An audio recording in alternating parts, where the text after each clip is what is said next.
Hello and welcome to Niallson Johnson, Nerds at Law. and here is the second part of our Marvel Cinematic Universe podcast. We've recorded these little bits without actually editing the podcast yet, so we don't know which movies we're going to be talking about in this one. That's a very good point. But if they're MCU movies, you know... Well, I mean, if you're watching part 2, then chances are you've probably already watched part 1, and if not, go back and watch it now. Yeah. But you probably know which ones we've just talked about and which ones we're about to talk about. So go you. At this point in time, you know more than we do. Hey! Enjoy. Civil War opened Phase 3. And it opened Phase 3 to a very divided MCU. And it was...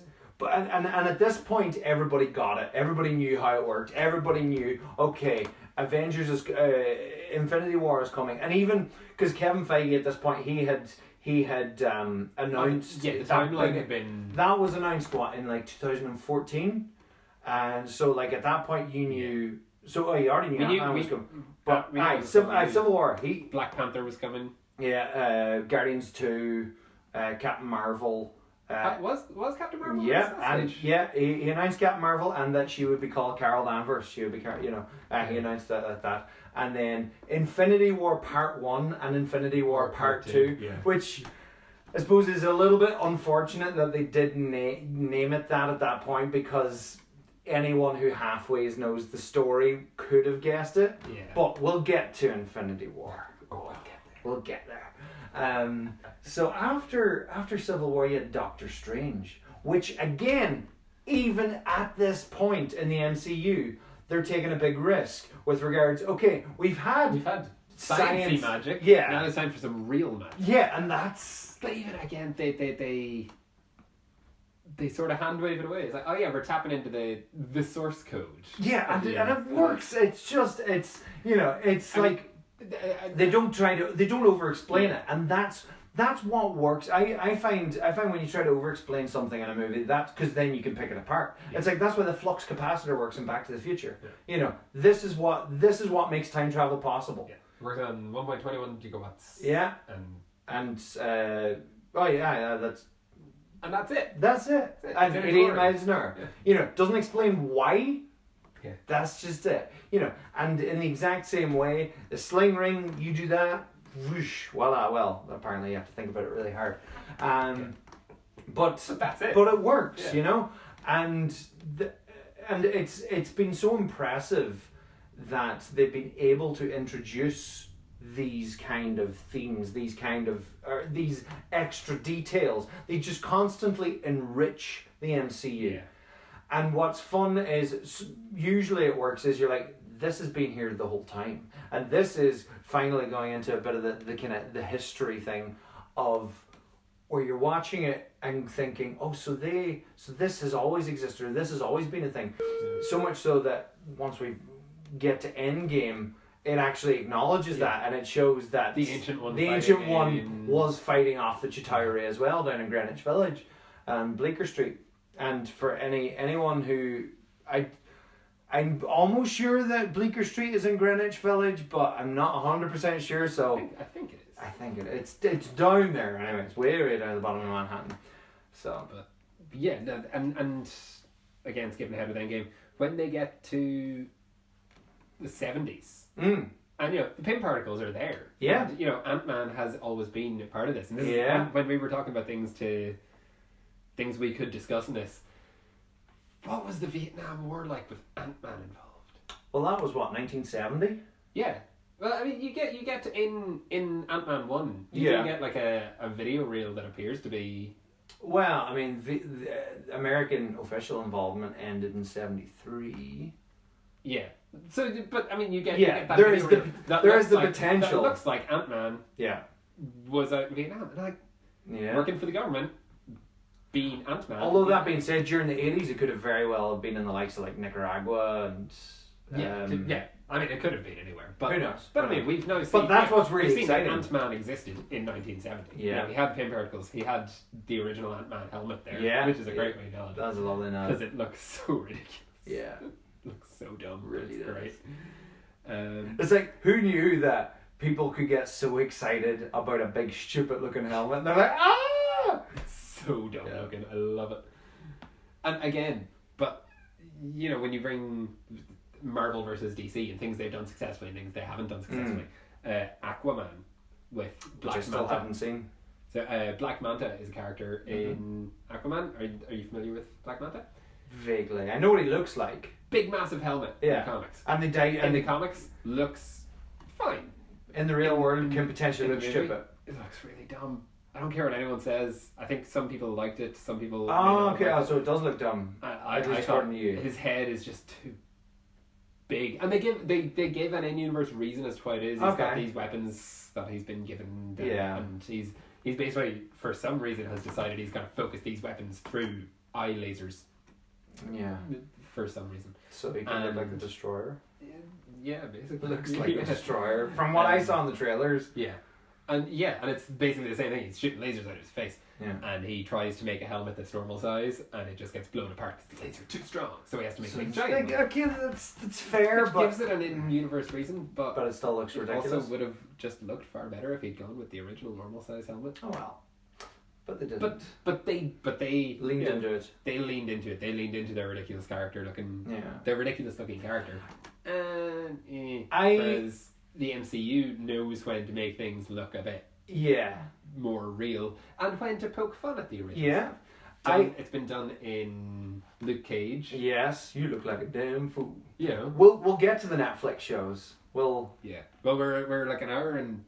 Oh no, I know. An hour and 20 in here now, so that might have to be its own podcast. We're gonna have to go a bit separate on that. Yeah, but the with Ant-Man. So I was going to say something about that about the I just linking it in with the with seeing more of Ant-Man's operations in the 60s or 70s or whatever.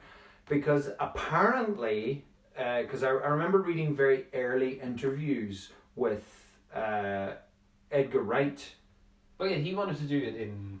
Well, it was a two stories. Yeah, two Ant-Mans. Yeah, and that would have been really, really interesting. To see these parallel stories and probably seeing them like culminate. Yeah. And I mean, as great as Peyton Reed's movie ended up being, it's fairly formulaic. In the way of it's a heist movie. It's a comedy heist movie. But I mean this is the classic. Everybody kind of going on about what could have been, and chances are Edgar Wright's movie would have been fantastic because Edgar Wright's movies tend to be fantastic. It's a trend. And but that would have been really interesting to see just more, and I hope they do in the future. More stuff in the past, because I like that in Captain Marvel. Just again getting ahead of ourselves, but in Captain Marvel, it's cool seeing moments in the past of the MCU, of this alternate universe. Well, I mean, we're getting the Black Widow prequel movie. Yeah, this is true. We're getting the Eternals. Which could go anywhere. Literally be set anytime. Like what I find interesting with and I hope they address it in the Black Widow movie is her age, because according to what's his name, Arnim Zola, she was born in 1984, which means the breakup of the Soviet Union was 91, so like she was 6, 7. And it's like I know they started young and all of that, but it's like, so did the Red Room continue all into the 90s, and like who were they working for? I suppose that's an interesting question that the movie can address, but like and I suppose it can be an offshoot of the Soviets, but I suppose in the same way as like Baron von what's his face, Strucker, he was like, Hydra, it's all. Yeah, that was what I kind of said. I've never really expected her to be in this world working for the Soviets. Yeah, I've always thought she was working for just bad dudes, and that is one of the generic bad dudes. And that is one of the things going forward. Say even the likes of the X-Men is, even though they're probably going to do something very different with the X-Men, I can imagine. But and one thing I suppose it has been explored sufficiently in film is Magneto's Holocaust backstory. Yeah. Which is powerful, except for 9. Except for that bit. All the rest of it works excellently. That beautiful scene in Argentina. Blut und Ehre. Das Beste. I mean, bringing the X-Men into the MCU. Yeah. You could very easily just not do that. Yeah, no, but it's what I'm saying is it's just a shame that Magneto could potentially lose that backstory because it's such a powerful backstory, and it connects, like, you know, just those parallels, like where Magneto it's pretty much like the first X-Men movie where he literally it's like, you know, that's what they say when they're coming for you first. You know, he knows, he's been there before. Yeah. He's been there when the government have come and rounded you up and put you in a death camp. Yeah. You know?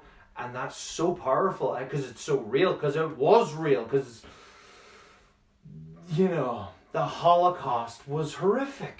Yeah. And that link, you know, into this stupid, fantastical world of the Marvel universe, but still, it grounds it. It grounds it in reality, and it grounds it in a very real thing where humanity is capable of turning against a group of people so much that they will round them up and systematically execute them just for being different. Yeah, you know? I could see the X-Men stories focusing in that same kind of way, in that the other, as it was, but probably more with the way the modern worlds work, probably more immigrants.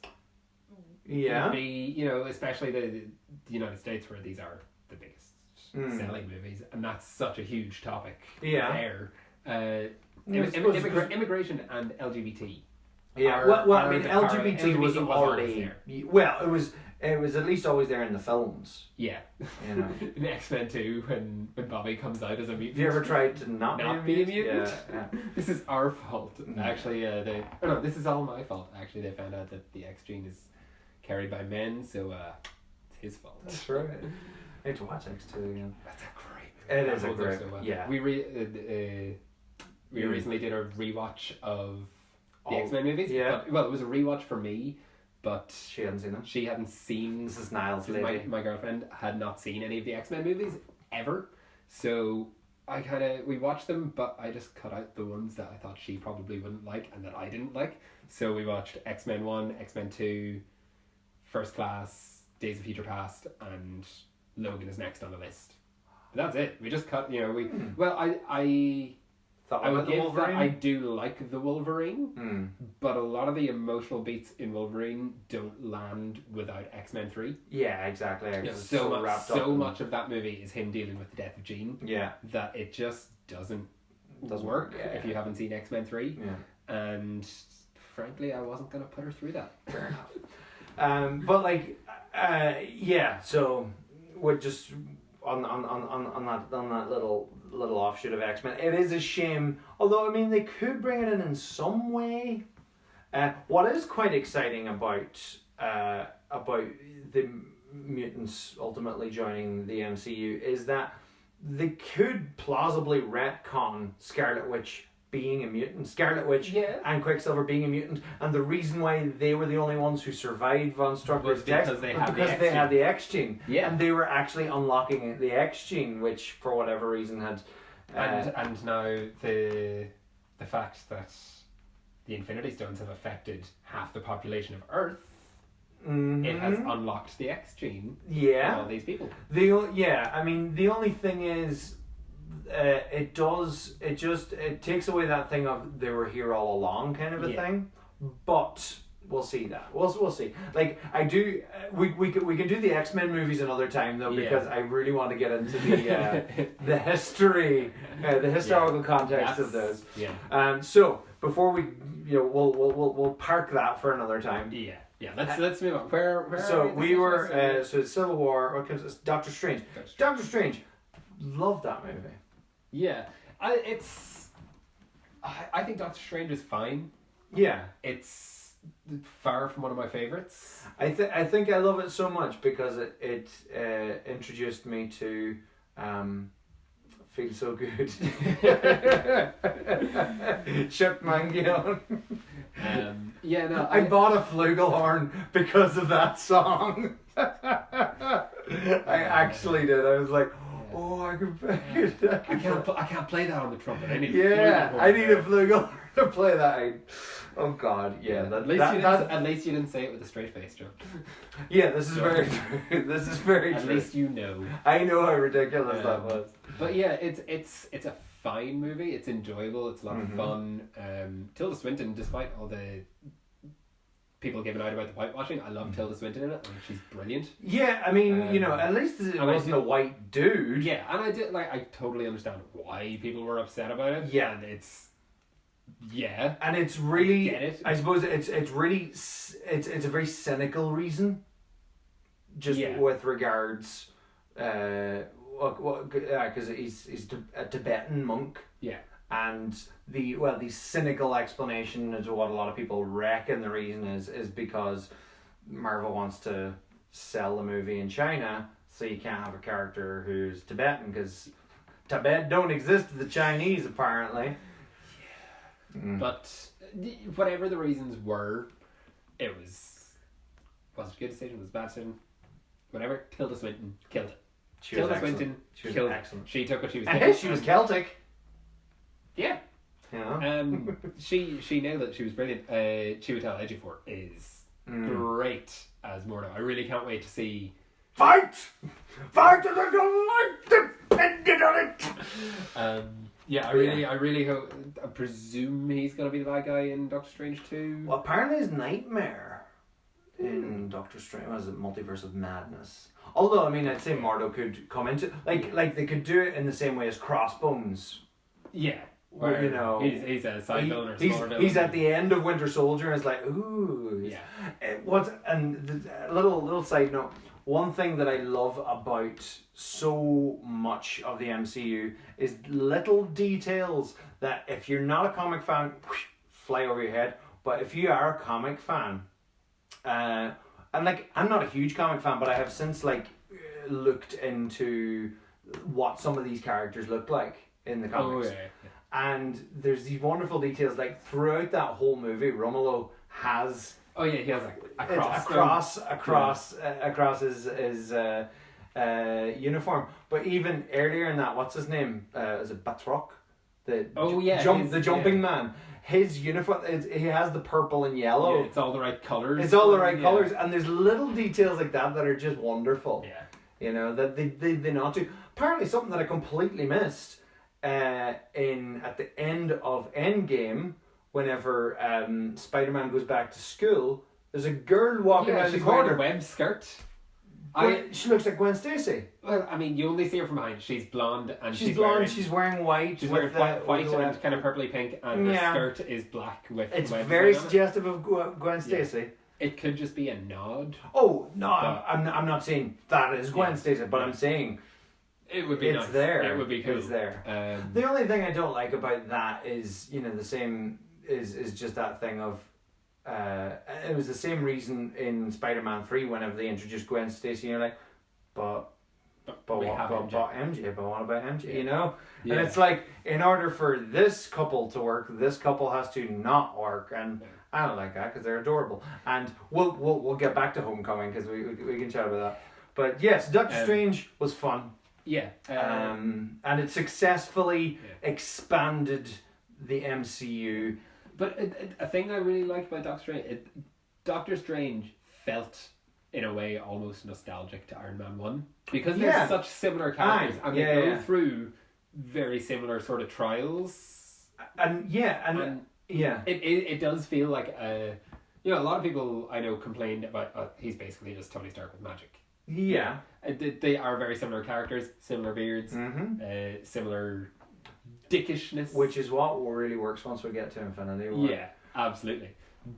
But it just made me feel nostalgic. Yeah, really, and that's true. And I suppose the movies had become less and less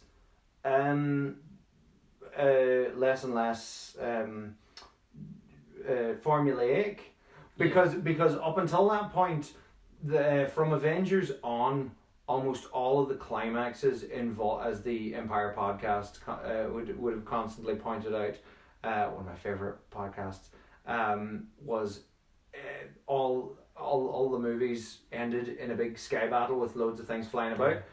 End of Avengers, Chitauri flying about the place. End of Iron Man 3, loads of flying bodies, the bots flying about the place. End of Thor 2, big thing in the sky. It's all big things in the sky that have to be dealt with. What was after Thor 2? Guardians of the Galaxy, big thing in the sky. What was after Guardians? Winter Soldier, big thing in the sky, which was really interesting because apparently the, what do you call it? The directors, the brothers, Russos. The Russos said that they based a lot of that on the end of Return of the Jedi. Oh yeah, where you've got the Emperor sitting up on his tower looking at the battle off in the distance. And then it cuts to the big battle, and who do you have flying around that battle? You have the Falcon flying around. That's nice. And then you have that personal fight between Bucky and Cap down in that hangar. It's very very reminiscent of that. But yeah. So that's what was nice about, particularly then, about the end of Doctor Strange, and this is, I think, what set Doctor Strange apart from any of the movies that had come up to it, was he used his wits to outsmart the villain, and it wasn't a big fight where he fought him to death or he beat him. He tricked him, and that was the climax. He tricks him into, I suppose he does now. He doesn't. He makes a bargain with him. Yeah. And he bargains with him, and that really worked. And I think that says a lot about Doctor Strange. He's not the guy who's looking to obliterate someone. He has come to bargain. Yeah. So that was Doctor Strange. What came after Doctor Strange? Was it Thor Ragnarok? No, was Thor Ragnarok? Yeah, Thor Ragnarok, then Black Panther after, was it? What are we forgetting? Well, Guardians 2 and Spider-Man Guardians Volume 2 first, which was beautiful. Yeah. Beautiful.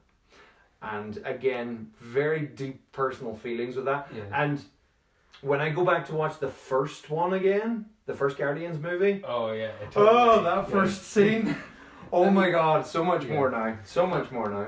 What I like about Guardians 2 is Guardians 2 expands the universe in a big way. Yeah. Guardians 1, you're seeing kind of out in space, you're seeing Xandar and you're seeing Nowhere and a few bits where there are civilizationalism.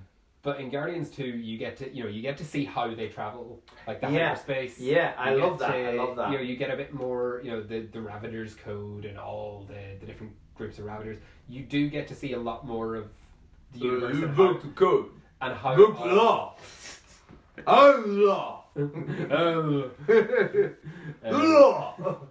but you get to see a lot more of how that universe connects with each other and how the kind of status quo in the Marvel cosmic universe. Yeah, which is very important leading into Infinity War. Yeah, you get a much bigger idea, because watching Guardians 1, you could easily think of, to compare it to Star Wars again, you could think of Xandar as Coruscant being the... Yeah, but no, it's just one... It's just one of many planets. Yeah.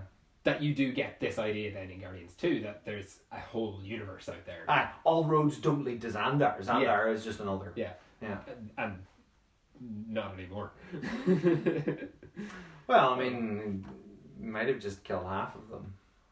I mean, technically, he says he decimated Xandar, so he only killed a tenth of them. Yeah. Although there was a while where the Marvel officials were trying to call the snap the decimation, but everyone was like, don't be silly, it's called the snap. Yeah, but also, that's not what decimation means. Exactly.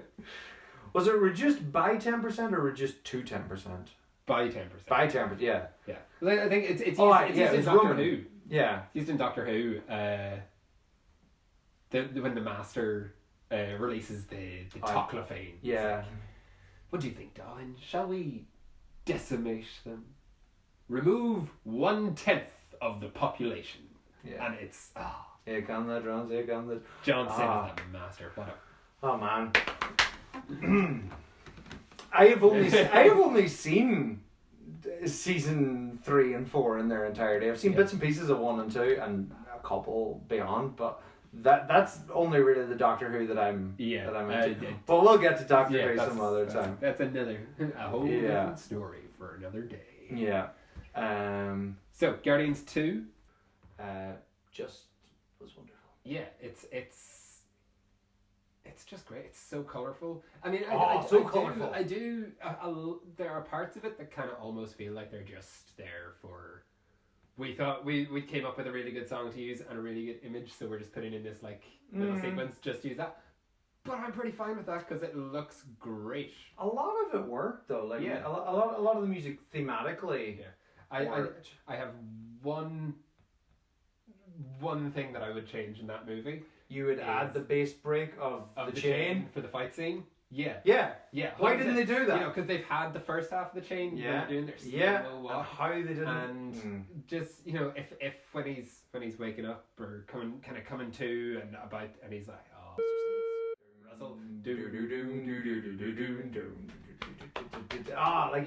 would have been excellent, but it's still goddamn works. Exactly. I mean, the first half of the chain is just as great as the second half. Yeah, this is true. So what came out? Yeah, so then you had Spider-Man: Homecoming, which was wonderful, which we've kind of talked a lot about. Yeah, so, but I could talk about that film for days. Yeah. I love Spider-Man: Homecoming. I loved what they did with Vulture. Yeah. Oh, Michael Keaton in that movie. I love how they managed to get a very subtle Batman reference in there. Yeah. When he flies up against the moon. Yeah, and flies up against the moon. I was like, I remember seeing it because I didn't notice until the second time. I was like, is that a Batman reference? To be fair, I'm surprised they limited themselves to just that. Yeah. I mean, whoever's writing that movie definitely wanted more. I loved in I think it was on one of the chat shows. I think it was Jimmy Kimmel or something, and Jimmy Kimmel was asking him, he's like, so is Spider-Man your favorite superhero? Or he's like, no. So who is your favorite superhero? He's like, come on, man. Batman. No. Michael Keaton was excellent. The car scene. That twist was excellent. Brilliantly pulled off. Even you get the moment of shock when he opens the door. Yeah. And then as well for you're like, get to her? Yeah, for a little while you're like, wait, what? Is this? And they're like, mixed race. Then you realise that he doesn't know Peter is Spider-Man. Mm-hmm. And then you have the whole sequence in the car where he's bit by bit piecing it together. And that's what I love. It doesn't take him a lot to piece it together. He's listening to it. And he's so menacing. Mm-hmm. You know, and as soon as he clocks who he is, he's like, bet you're glad your old pal Spider-Man was there. Yeah. His voice is great. And when he's and even the fact that he's able to get Peter alone with him by just saying, I'm gonna give him the dad talk. Yeah. And he's like, oh yeah, I've got a gun. Yeah. But what I love about that is he's so menacing and he's so with just his voice and a gun is so scary that Peter could literally. Yeah, that was the thing. That's something that's like, oh yeah, you've got a gun against Spider-Man. Yeah, that's something how it should have ended. Pointed out, it's you could literally have just grabbed him. Hey, but he's got a gun. He's got a gun. Yeah. But and that's one thing that the MCU Spider-Man handles so well is he's a kid. Yeah, and that's one thing that I loved even more in Far From Home is so some people were criticizing, going, why did he just hand over the glasses to Mysterio? It's like, because he's 15 years old. 15-year-olds. No harm 15-year-olds, but he can be impulsive. We were 15 once too. Yeah. And we were stupid. Impulsive, naive. Yeah. And just that thing of, you're a grown up. I get this. Yeah. This is the best. This makes sense in my teenage head right now at this moment. Here you go. Yeah. And it works. And then afterwards he's sitting there going, oh you know, and he realized that, and I thought that was so well done. But we'll get to that. Yeah. We'll get to that. But yeah, so it's so easy to get sidetracked. Yeah, but Homecoming was great. Oh, I love it. I love it. It's such a good teen movie. Yeah, well, that's like, it was essentially a John Hughes movie. Yeah, it's. Oh, I love it. I love, without the problematic sexuality of the 80s. What I loved is they made the Vulture a vulture. Yeah, you know, scavenger. He scavenges. I loved that. Like, and we got the Shocker of all the Spider-Man villains. I was never expecting to see in a movie. The Shocker. We've got Scorpion teased. Scorpion. Yeah. I mean, we have nearly a Sinister Six. The Sinister 3 at the moment. I suppose Mysterio's dead. Well, no. Well, who's your? Because I don't think Mysterio's dead. So you've Scorpion, Vulture, Shocker.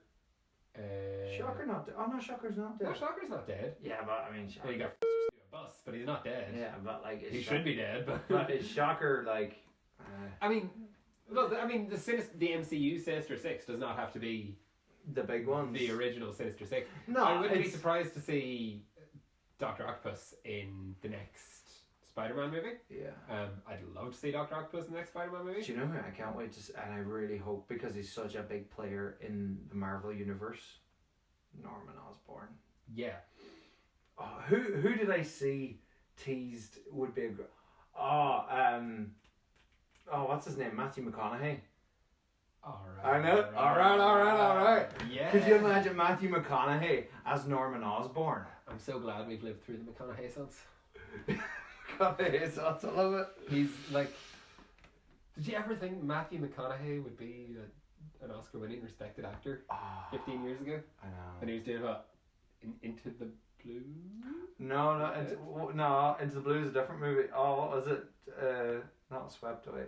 I know that one. Yeah. Gold Diggers or some Gold Hunters or something like that. Fool's Gold. Fool's Gold. I watched that film for the first time in Germany back in January. It was on TV. I was like, "What's that?" I know this movie, but I'd never seen it. But I managed to follow most of it.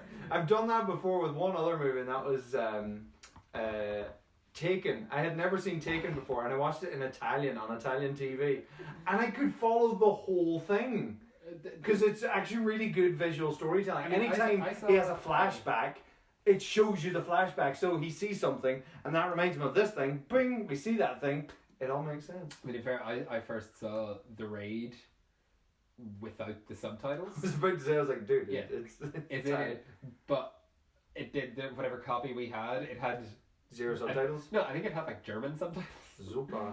And you can totally follow that movie. It's such a beautifully simplistic movie in that Mel way. Gibson had originally intended on releasing Passion of the Christ without subtitles, because he was like, the story speaks for itself. And also, everybody already knows the story. Yeah, and I've watched it without the subtitles, and it works really, really well. It's fantastic. It's a brilliant film. I love it. I would love to see Norman Osborn back in the MCU, because he's just such a central player. Like, he, at one point, he dons the Iron Patriot. Well, he is Iron Patriot in the comics. Yeah. Like, Ruddy, I don't think ever becomes Iron Patriot in the comics. He probably has in the infinite fucking at some stage land of the MCU. Yeah. We should read some comics at some stage. Yeah, I don't have time. There's just too many. It's just leave it to Michael Leddy. Michael Leddy, for anyone who doesn't know, is he's a gentleman from Sligo, and he lives in Letterkenny, where we're from. And man loves him some comics. He loves comics. And so he is very knowledgeable about. Michael, consider this your invite. Yeah, absolutely. Yeah. Oh my God, yes. Yeah, we'll get Michael on. He can talk about stuff. Yeah. So, so from Spider-Man Homecoming, what comes after Spider-Man Homecoming? Thor Ragnarok. The game changer. The soundtrack alone. Yeah. Mark Mothersbaugh. So good. So good. It's so good. Just so good. That'll do. What's next? Yeah. No, it's such a great reinvention of a character that at this stage we've known for 10 years. or the guts of 10 years anyway. Well, the first Thor came out in 2010, I think. So 8 years. Character we've known for 8-ish years. The guts of a decade. And just completely reinvented in such a brilliant way. Where you're kind of at this stage, you're like, oh, Thor's a load of fun, and he's super powerful, and he can do loads of fun, cool stuff. But he's always been a bit dour. He's a bit dour. He's a bit old-fashioned. Yeah. And it just reinvents him into a modern Thor. Oh, absolutely. Which is so much fun to watch. What I think is quite funny about Thor Ragnarok is because, like, in the lead up to Thor Ragnarok, you had those hilarious promo videos with Daryl. And the funny thing is, having watched the tone that is Thor Ragnarok, there is a question: are those promos canon? Are they in universe? Oh, that it's quite possible. The one where he meets up with Bruce Banner. Yeah, and he's like, "Oh, Tony's calling me. Hey, Tony. Yeah, Thor's here. You want to talk to Thor?" No. Oh wait, no, he meets Bruce Banner there? Yeah, no, that makes no sense because he's on another planet. Yeah. Busted! Yeah. Let's edit that out and just pretend I did that. I want to keep this headcanon. Yeah. But also, Thor wouldn't have been on Earth the whole time. No, but that's what I mean. That could be funny if he was. He had been. And he literally was getting a call. But yeah, so Thor Ragnarok was just I loved the build up to it because everyone was just sitting there going, this is something different. This, like it was like Guardians of the Galaxy, except even more so in the 80s nostalgia synth wave craziness.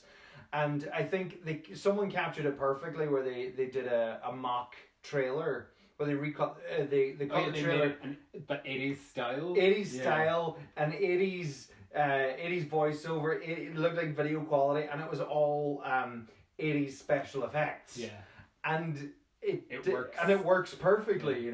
Thor 3 Ragnarok or whatever it was. I think like the best thing to come from that movie almost is the fact that we now have Taika Waititi on a world stage. Being allowed to be Taika Waititi on a world stage. Hello, man. Yes. My name's Coog. I mean, have you seen the trailer for his next movie? No, not yet. Taika Waititi is playing Hitler. Yeah. Okay, so let's invade Poland. Cool. Jojo Rabbit. It's called. I think the whole thing is that it's a little boy who is hallucinating Hitler or something. Okay. The trailer's quite vague as to how Hitler winds up in it. Yes. But he's played by Taika Waititi. Oh, that's bizarre. And there was an interview with him. It was like someone asked him what kind of research did you do for playing Hitler, and his reaction was, well, none. He's a dick. Exactly. I don't want to play him like he was. Yeah. It's like his description of it is an anti-hate satire, which just sounds really wholesome. Yeah. I really want to see it. I'm on board. I will watch anything that man makes at this stage. Yeah. Like Thor Ragnarok. It was. I loved just the tone of it. Although that being said, it is tonally two very different films. Yeah. Well, not very different, but like the Asgard stuff does feel very like it has to be there. Well, yeah, but I think, I mean, it does have to be there, and it's part of creating the tonal shift so that we can have this Thor going forward, and it's breaking down the old Thor to reintroduce Thor as well. Yeah. Where you do, I suppose if they have to blow up Asgard, if you don't have the kind of dull Asgard stuff, then you can't truly appreciate. Yeah, but as well, it almost nullifies what old Thor that we've had before. Just stops being relevant if you don't see Asgard get destroyed. If you don't see Hela coming in and whereas this is a fitting ending to that chapter of Thor's life. And it's a really like, and it's blunt as well, you know, where she walks in and just kills the Warriors too.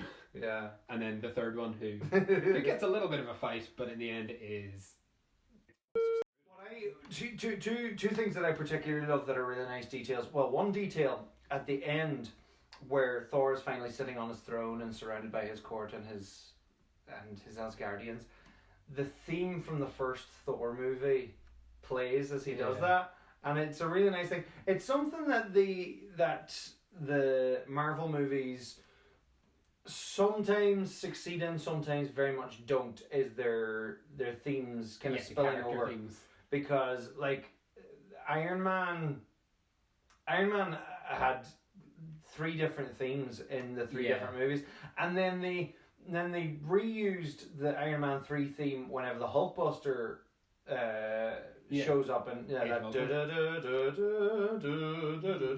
like, and it's a great thing, but like they just need to use them more, and we'll appreciate them more, like, because Thor again, he had 2 different themes, or like there was the theme from the first film, but then Thor: The Dark World had a completely different theme, both really good themes, but different, but no consistency. Whereas what I like about the Iron Man ones is the themes for Iron Man almost kind of grow with his heroism. Yeah. If you know what I mean? Where, you know, the first Iron Man movie, the theme, you know, it's got the kind of chunky electric guitar in it. It's got, you know, and it's really like, this is fun. This is. Whereas by the time you get to Iron Man 3, his theme is big and boisterous and heroic. The thing that I loved about Iron Man 3, and it was something I didn't mention earlier, was it was a film that was all about Tony learning, discovering for himself that he is Iron Man. Yeah. Iron Man isn't the suit. Yeah, he's been saying that from even Iron Man 2, but it's only in Iron Man 3 where he truly discovers it. And I love how they did it very like Shane Black just broke him down and built him up so that, like, at the start he's diving into the suit because he thinks he's having a heart attack. Yeah. Turns out to be extreme anxiety. And by the end of it, well, obviously, he does all the makeshift stuff from the hardware store, and he goes and breaks into the house without any suits. But what I love is in that final sequence where all the suits are flying about and he's like, running about. And he is running and taking these massive leaps across scaffolding, across all these things. And, and occasionally, like, he'll make a leap of faith for the suit. The suit will get blasted out of the way, but he still land it. And he's doing all of these insane things just himself. Yeah. And so when he gets to that end, and he gets that final little piece of dialogue, or monologue, I suppose, where he says, I am Iron Man. That is the thing. And some people kind of had a problem with him having the arc reactor removed. I didn't mind that at all. I was fine with that. Because, it was growth for his character. But the thing was, and this is another thing that I liked about Tony Stark's arc throughout the whole thing is he does relapse. He's sitting there, because it's so true to life where someone's like, I am going to change now. This is the next stage in the rest of my life. Cue Age of Ultron. And then I'm going to go and build a giant super intelligent superbot that's going to try and wipe out humanity as we know it. Yeah. And what I like is we do get to see some consequences to that. In Civil War, Pepper has left him. Yeah. And you see throughout the first couple of Iron Man movies that it's been a struggle for them to transcend what was a business relationship to become a personal relationship, to get there. Yeah. And then he and has to suffer the consequences. And admittedly, we don't see a lot of the consequences, but it also kind of informs his worldview and his decision making in Civil War. Well, what I think is so interesting, and particularly within Civil War, I know we're kind of going back and forth a little bit here, but with Civil War, when you look at where Iron Man and Cap were in Avengers, where Iron Man is sitting there going, we are not soldiers, and Cap is sitting there playing the line going, well, no, this is what we do, we have to do it this way. and they have completely swapped positions by Civil War. It's so, and that transition has been so believable. Oh, 100%. Like, done completely, as I was saying, with Cap's stories in Winter Soldier. Yeah. Where he's seeing the world as it is, and he is no longer the Star-Spangled Man. Yeah. He's a guy now who's making his own decisions and seeing the world for what it is. I think thematically it's quite fitting that, his first appearance as Captain America in Winter Soldier, his shield is grey. Yeah. It's a grey, blue, that's a great sequence. He didn't skip leg day. I love it. But anyway, back to Thor Ragnarok. Yes. Ragnarok. It's just one thing actually, and I have a problem with Thor Ragnarok. Big problem with Thor Ragnarok. And I have no memory of this in the cinema, so I don't know is it a problem with the DVD version of it or whatever. But the Hulk's voice, anytime I have watched it on DVD since and clips that I've seen on YouTube, his voice sounds so auto-tuned. And I cannot unhear it. I cannot unhear it. Like, it's got those very distinctive, bits to it. Which I know how sad. You can hear. Oh God, it drives me insane. I need to watch that. Actually, no. No, don't. He just ruined that movie for me. Possibly. But because and we'll get to this later, but I have an issue with Hulk in Endgame. Okay, we'll get there. We'll get there. So the problem with I did not notice it whatsoever in the cinema. So I'm like, I don't know. Is it? See, I'm gonna have to watch this now. You've planted the seed. It's so. It's bad. No, that's. But what they did with Hulk's character in that film was fantastic. Excellent. And so much fun. And I love how, Marvel Studios were able to completely have their cake and eat it. Where they're like, oh, Universal, you have the distribution rights to Incredible Hulk movies. Well, guess what? We're going to take all the Hulk stuff and put them in other movies. That was quite entertaining. That was clever, boys. Yeah. Well done, guys. Yeah. Well done. You're a smart guy. But yeah, what they did with Hulk's character, it was, I just loved how Hulk was now in charge. And Hulk was enjoying himself. Yeah. And Hulk was in the perfect place for him. He was just sitting there going, he is a gladiator. I get to fight guys. He's an indestructible gladiator. Yeah. He's where else would he want to be? Yeah. Unfortunately, he's got a genius scientist locked in his brain as well. Oh God! But the bits when they bring Bruce out at first are so funny. Oh yeah, because he's like, what am I doing here? Well, no. What happened to Sokovia? You're not my friend. You just want the Hulk. No, I'm your friend. I don't even like the Hulk. It's so funny. Yeah. Chris Hemsworth finally getting to be funny. Yeah. It's so goddamn funny. He is hilarious. Just being let do his thing. Yeah. Because there's so good. There's hints at it in Age of Ultron. Hints at it. But he just goes all out in this. And it's so good. And then what they were able to do later in Infinity War and balance that with other stuff was excellent, but we'll get to that. Yeah. We'll get to that. But one detail I love in Thor Ragnarok as well is in the editing of it.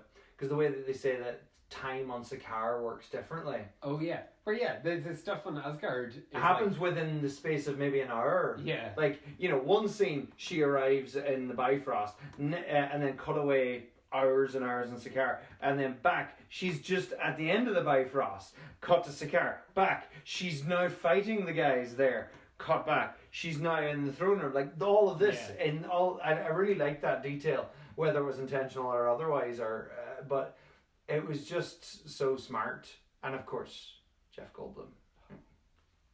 Can't explain it. He's just, I don't know. On any other world, I'd be millions of years old. Here. But no, I love this. You know, who's going on first? One of those sparkles. Yeah. Oh, he's threatening me. Oh. God. Or to quote the great Jeff Goldblum in Jurassic Park. That was the weirdest laugh, but I love it. I love it. Someone's remixed that into a loop. And it's just this. Jeff Goldblum is one of those guys, I will watch him in anything. Mm-hmm. Even if it is bad, even if he's bad in it, I'll still watch it. Because it's Jeff Goldblum. Is he ever really bad, though? I'm sure he has been in something. No, but, like, has he been bad in it, though? Nothing comes to mind, so I'm going to say no. So that was Thor Ragnarok. Tonight at like 2 a.m. I'll wake up and be like, whoa, that movie. Black Panther.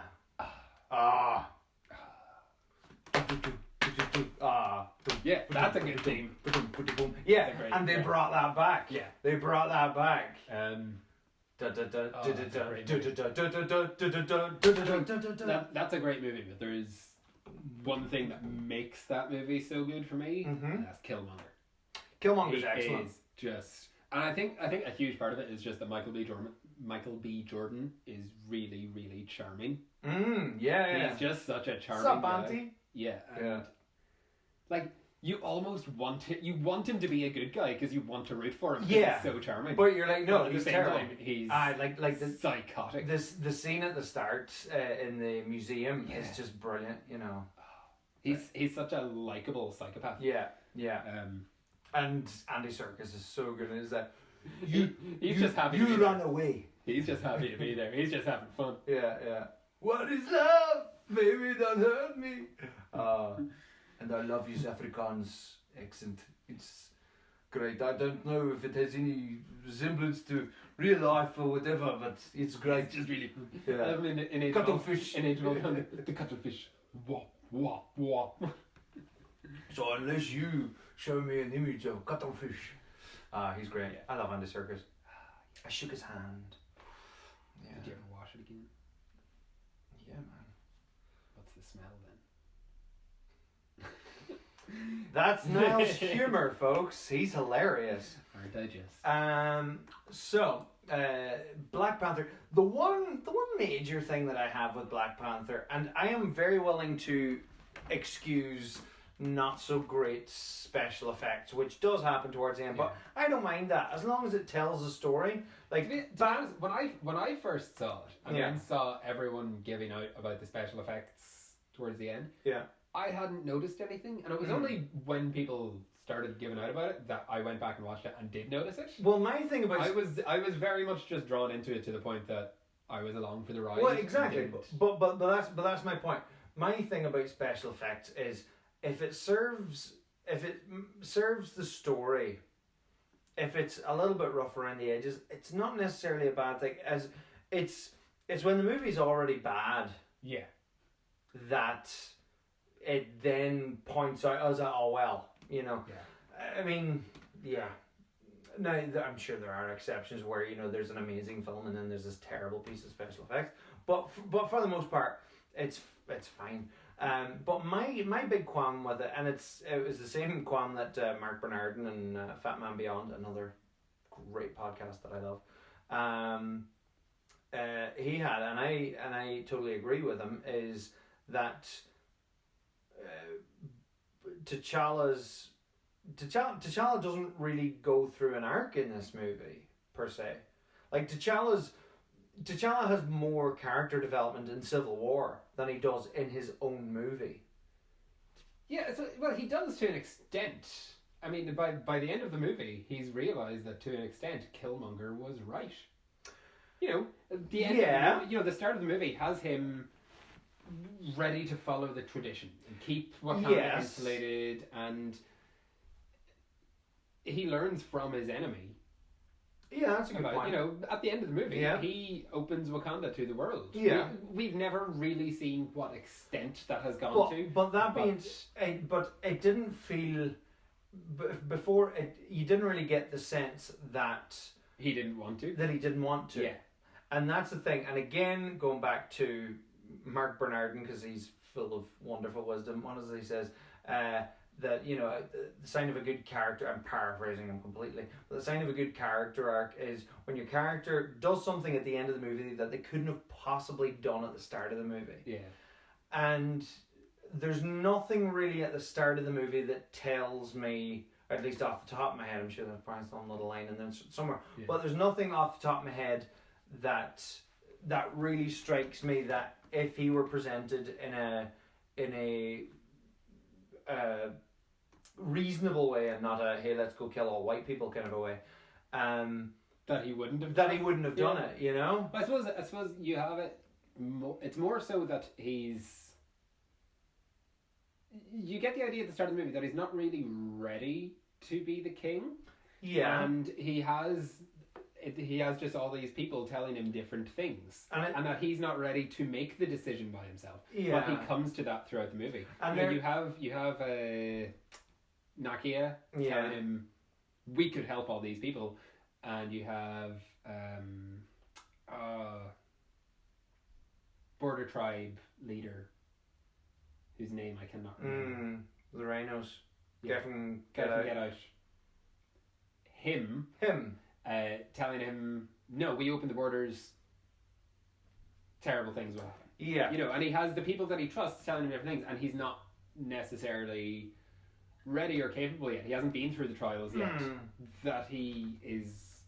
You see, this is the thing. Ready. He did go through the trials. He did, like, I suppose there is an element of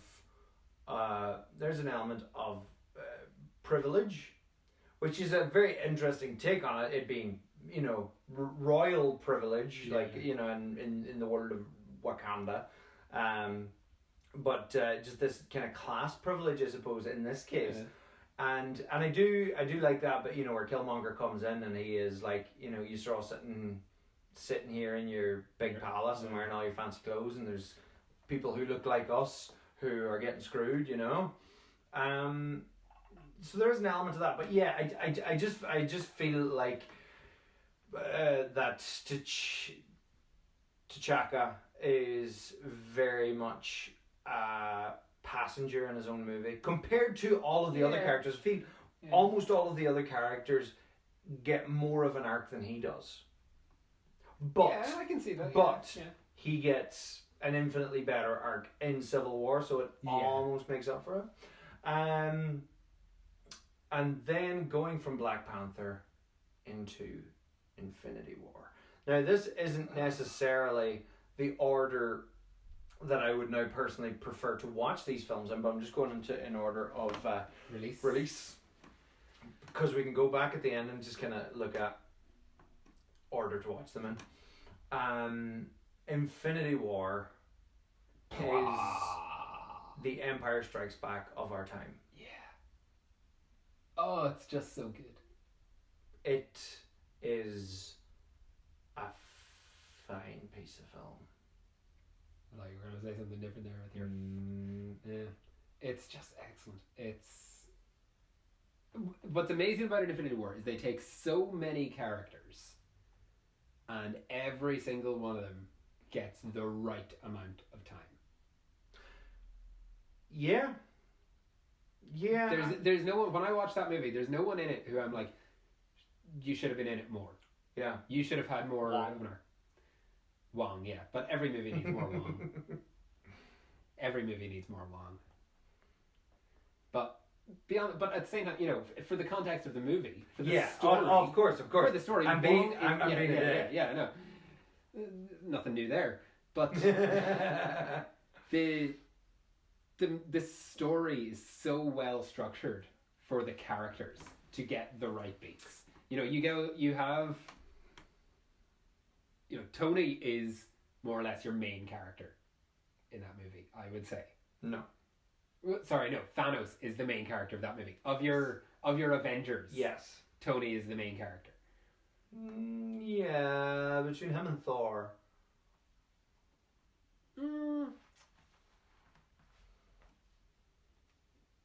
I don't know. Thor gets plenty to work with, don't get me wrong, but I feel the emotional arcs of the story and the structure of the story is leading up to Tony facing Thanos. Well, I mean, the entire MCU has been leading up to that. Yeah. But even as a microcosm of it, that movie. But that movie, you could also say the same though about Thor. But to be honest, I think that we're both, trying to hold back the tide because the main character of that film is Thanos, and that was such a genius move. Because the first time you're watching it, you don't realize that. The first time you're watching it, you're like, oh yeah, this is the story of the Avengers, and even though you're half going into it going, well, they've since said that the second film is not going to be Infinity War Part 2, it's going to be a completely different name, but you're still kind of half going into it going, are they just trying to hide the fact that maybe the snap happens in this? But you started going into it because and again the genius decision to only ever at any time in the trailers to show him just with 2 Infinity Stones, so you never knew by the trailers how well he was doing at any one point or what order anything happened, which is very smart. But it was, as the film was progressing and you're sitting there watching it and you're realizing more and more, it's like, he's going to have all the stones by the end of the film. But not only that, but they have set Thor on this quest to go and get what becomes Stormbreaker. And, so there's all of these things where you're like, they could do this. So I remember watching it for the first time and you're just sitting there going,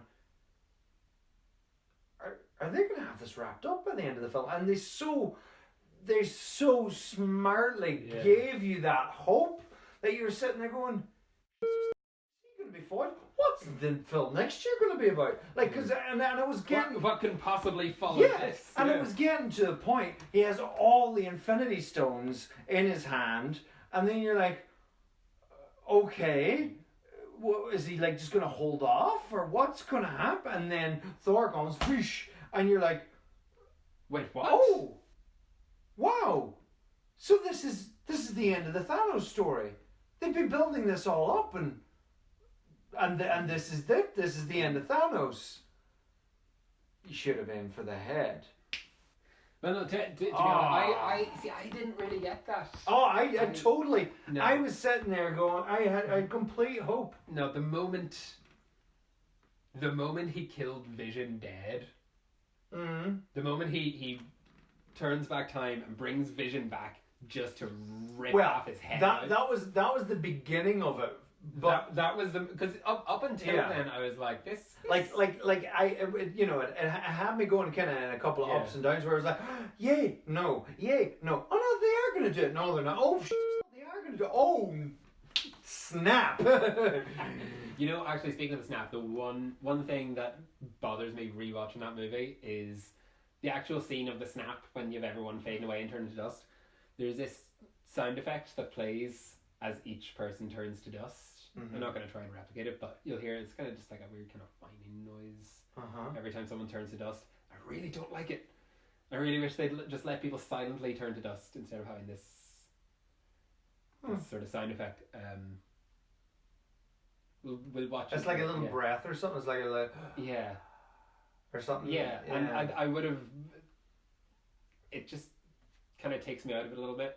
It just feels like an effect for everyone turning dusting away, as opposed to where especially when you see other scenes, the out of context scenes later where just people turn to dust and there's no effect,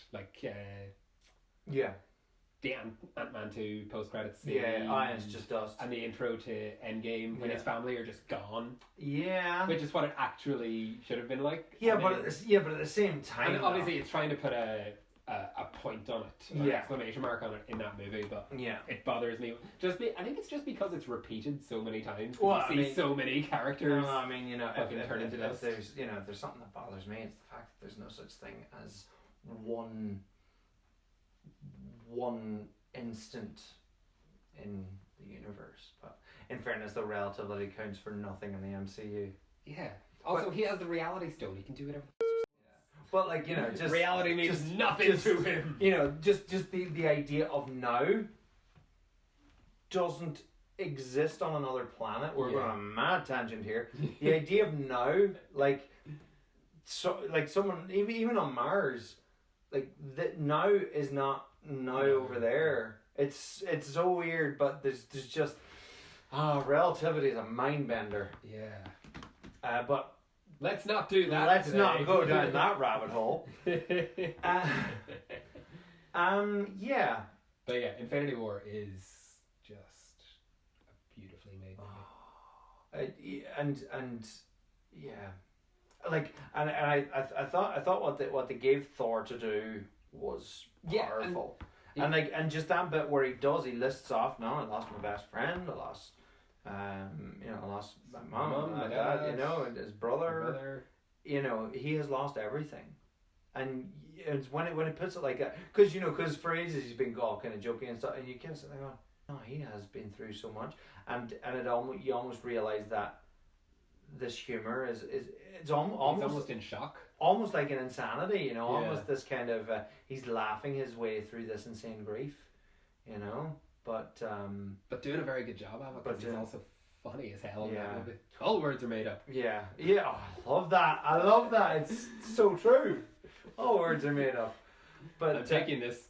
I'm taking your pod. I'm taking your backpack. But the one thing that I really didn't like about that film was the treatment of the Guardians. I don't necessarily think particularly Quill and Drax. I think it's not necessarily that they were treated bad. I just badly. Sorry, Mr. Teacher. I don't think they were treated bad, but okay, I don't think they were treated badly, John. I just don't think the writers were as in tune with them as James Gunn was. Oh no, and it's even though James Gunn was apparently heavily involved in the writing of those. Yeah. And you're right. It definitely didn't feel it. Like it was always going to happen to someone when you've that many characters who've been written by that many different people. And that is the nature of comics as well. Yeah. I mean, that always happens. My big problem was where Peter and Gamora were in their relationship. It felt like the writers of Infinity War thought that they were somewhere else in that relationship. I know a lot of time has passed, but last time we saw them was chronologically in 2014 in Guardians Volume 2, where they're just holding hands. Yeah. And we've gone from that to promise me you'll kill me, and they're kissing and they're like... It's fair. It's fair to say it's believable that they got there, but we just didn't get to experience it. And their first because you've been with them from the start of from their first meeting where they beat the living shit out of each other, and just then that you're like, oh okay, they're kissing now. Okay. It was kind of like, oh, sorry, I didn't know we were at this stage in our relationship, and it just felt like, oh, okay, like I was sorry that I missed it, It didn't. I didn't have that reaction. No. I just totally was. Yeah. I was completely on board with it because watching Guardians, it you could infer that they were going to get there. Yeah. And I just bought into it. I was and maybe it's the difference just in the tone of just how serious a movie Infinity War was, but I just felt that Peter's quippiness for the most part really didn't work in Infinity War. Yeah. I felt we were just like, dude, cop on. Now is not the time to joke. There were certain points in it where it's like, oh, do you think these grenades that blast my junk off type of the, it's like, dude, this is serious. Cop on. He's coming in and he's like, no, I always thought that I was a one night booty call. It's like, dude, it's Thanos. Stop joking. And it's not that I don't have a sense of humor, and it's not that other times, the whole Footloose thing is hilarious, but but like, you know, there's a time and a place for it, and I just felt that where usually you're kind of like, you know, in the first one he was like, Star-Lord, I mean, come on, you know, like, that's funny, and, you know, there's a time, I just felt that the stakes were so high in those scenes, and he had promised Gamora that he was going to kill her, rather than let Thanos get away, and he's sitting there making booty call jokes, and you're like, dude! And my issue with Peter in it is not so much him being quippy, it's just that the quips weren't that funny. Like, I think that is the issue more so. That's possibly it, actually. You know, in the writing of the Guardians movies, he's really funny. Yeah, he and is. I think it just wasn't as funny, I think, is the issue. Like the thing of him deepening his voice to sound like Thor. That was funny. It was funny, but it was also dragged on a bit too long. Yeah. It was overplayed a bit. Yeah. And I think that was the issue with the Guardians, is they just kind of overplayed their hand a bit. To the point that the joke just wasn't funny anymore. And the same, like with Drax being an idiot. Like that thing, which I know started in Guardians 2, but if I stay still, nobody can see me, made no sense. Yeah. There's one thing, a guy takes things literally, and there's another thing going, dude, if you take things literally, you know, it just, but I mean, it doesn't make sense. But to be fair, the doing that to Drax very much started in Guardians 2, and would be kind of one of my complaints of Guardians 2 is that they make him just too stupid. Although at least the things that he is quite funny in Guardians 2. He is quite funny in Guardians 2, but most of the things that he says in Guardians 2 are true to his character. You know, like, he's loud, he's brash, but the things that he says... famously huge turds. He does have famously huge turds. But that's the thing, you know, like, he comes out with these things, but saying that isn't out of stupidity.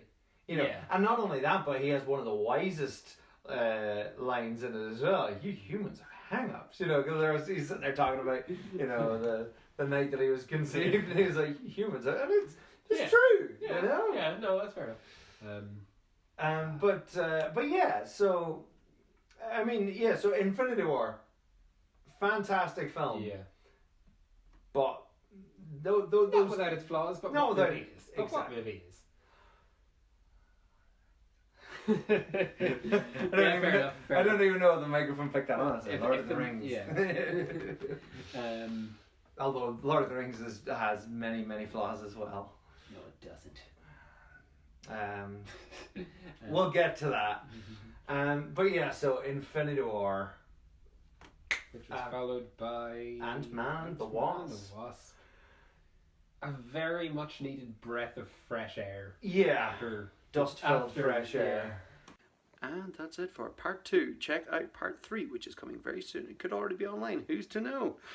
Don't forget to like, share and subscribe. You can not only subscribe to this channel, John D. Ruddy Does Stuff, but you can subscribe to my other channel, just simply John D. Ruddy, where you can watch all sorts of Many Man Does history videos. You can follow me on Instagram, Facebook and Twitter, and you can support the creation of this podcast, other podcasts, and indeed the Many Man Does History entire movement by supporting John D. Ruddy on Patreon. So go check it out. I mean, I say John D. Ruddy, that's me. You can support me on Patreon. Thank you so much, folks. See you soon. Ooh.